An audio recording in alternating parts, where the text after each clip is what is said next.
আমাদের এবছরের হল ডে প্রোগ্রাম নিয়ে আমরা সকলেই ছিলাম ভীষণ এক্সাইটেড। আর এতটাই এক্সাইটেড ছিলাম যে আমি সবার আগে মোটামুটি শাড়ি পরে এখানে চলে আসছিলাম ছবি তুলতে, কারণ পরে তো অনেক ভিড় থাকবে, এত ছবি তুলতে পারবো না। আর যেহেতু আমার ফটোগ্রাফারেরও কোনো সমস্যা ছিল না, তাই আগে ভাগে আসছিলাম।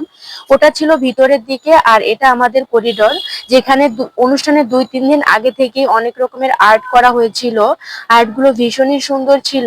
এই প্রোগ্রামের সবচেয়ে ইন্টারেস্টিং বিষয় ছিল ফুচকার আয়োজন, যেটা প্রত্যেকটা মেয়েরই খুব পছন্দের আইডিয়া ছিল।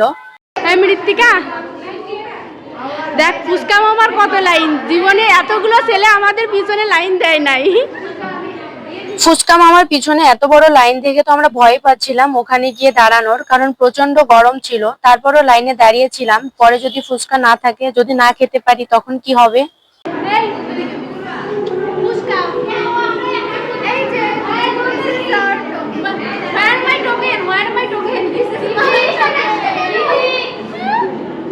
অনেক কাঠখড় পুড়িয়ে আমরা ফাইনালি 3 বোনের রিভিউ ফুচকা দাও, পেয়েছি। হাত দিয়ে রিভিউ দাও।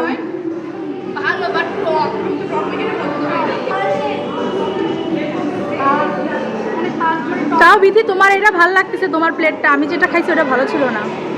আর আমাদের রাতে ডিনারের জন্য ছিল ফ্রাইড রাইস, চিকেন ফ্রাই এবং চাইনিজ ভেজিটেবলস। খাবারটা আসলে অনেক দারুণ ছিল এবং পরিমাণও যথেষ্ট পরিমাণে ছিল। আর সবকিছুর পরে আমাদের মেইন অনুষ্ঠান শুরু হয়েছিল, কেক কাটা, তারপরে বিভিন্ন রকমের অনুষ্ঠান। তো অনুষ্ঠান তো আমার কাছে ভীষণই ভালো লেগেছে, আমি যতটা এক্সপেক্ট করেছিলাম তার থেকে অনেক ভালো। এখানে খারাপ লাগার বিষয় হলো এটাই, আমার ডিএনসি তে লাস্ট হল ডে।